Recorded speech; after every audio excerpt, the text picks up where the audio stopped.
Ripalda, soy diseñador, tengo una maestría nacional en docencia, una maestría internacional en pedagogía. Actualmente estoy terminando mi doctorado en ciencias informáticas, investigo sobre el diseño de interfaces, soy coordinador de la carrera de diseño de la Universidad de Indoamérica, trabajo aquí en esta institución 5 años.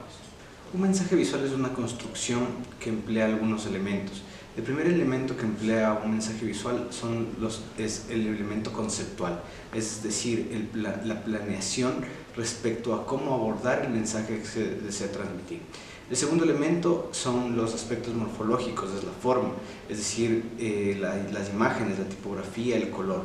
Y el tercer aspecto es el aspecto semiótico, es decir, cómo estos aspectos formales se traducen en un significado correcto para que el usuario pueda percibir lo que el diseñador desea o lo que la marca o el cliente desea transmitirle al público objetivo. Es decir, nosotros en cierta forma sí podemos lograr que un espectador, que un usuario vea las cosas de la forma en la que nosotros deseamos que las vea. Es decir, podemos modelar cierto tipo de percepciones a partir de los principios del diseño, de los principios de la semiología misma. Esto se aprende en los primeros años de la carrera, se aprende también a lo largo de la formación profesional y también con la experiencia, ¿no? Un ejemplo bien claro de esto, el espectador es constantemente manipulado, es por ejemplo en un supermercado. En un supermercado los productos están normalmente situados entre el $1.50 al $1.80, son los productos que más costo tienen. Entonces, ¿qué quiere decir? Que le dirigen al usuario hacia ciertos productos. Entonces, si ustedes quieren comprar productos más baratos, pueden buscar en la percha más abajo o más arriba. Existen distintas formas de ver este tipo de manipulación, ¿no?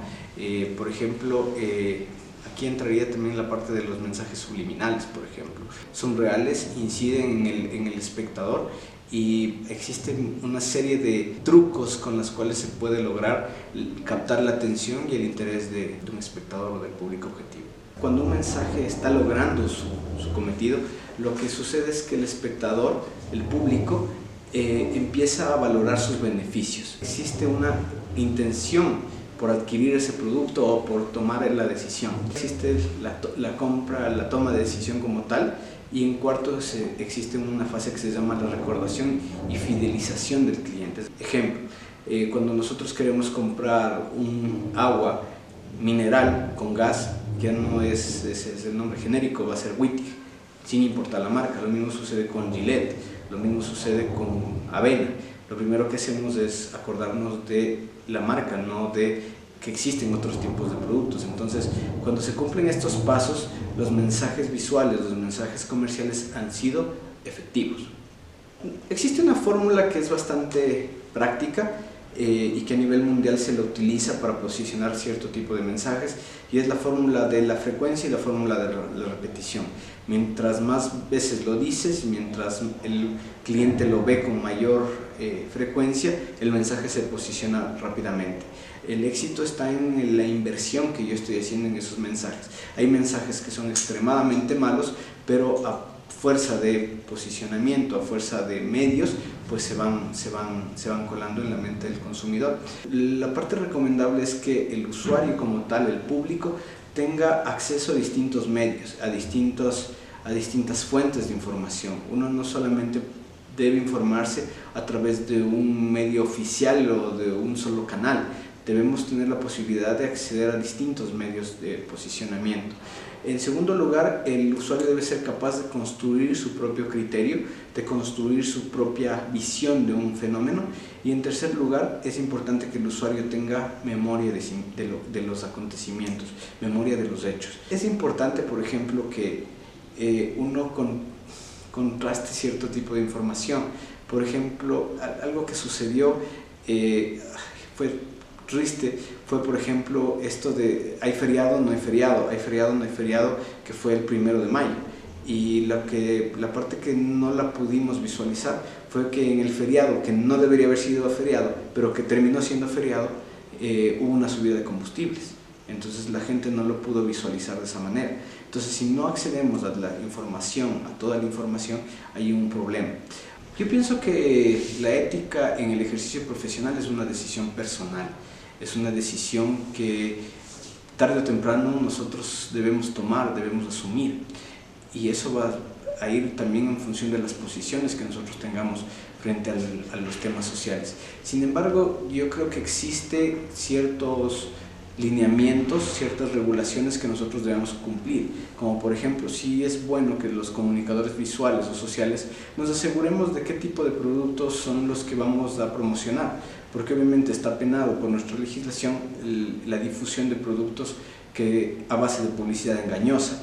Nosotros sí podríamos, por ejemplo, tener cuidado con contrastar la información de los productos que vamos a promocionar, que vamos a difundir. Que el público sigue ciertas tendencias, no podríamos decir que es algo natural. De hecho, existe un estudio antropológico de por qué los ecuatorianos actuamos de forma tan en grupo, de forma tan multitudinaria, porque replicamos tanto cierto tipo de acciones. Y lo que sucede es que hay dos hechos. El primer hecho es que nosotros socialmente somos individuos colectivos. El ecuatoriano es un individuo muy colectivo, es decir, está pensando constantemente en lo que está haciendo el resto para poder accionar. Tenemos un bajo nivel de individualidad. Es decir, nosotros muy pocas veces vamos a arrancar una revolución por nosotros mismos, sino más bien la revolución se va a dar dando conforme la masa va despertando. Entonces, una de las estrategias que han usado los gobiernos, que se usa actualmente, es tratar de dividir esta conformación de grupos opositores. Entonces, ¿cómo se les divide? Dándoles ciertos privilegios. La segunda razón por la que esto sucede es que nuestra identidad es bastante compleja, nuestra identidad es difusa.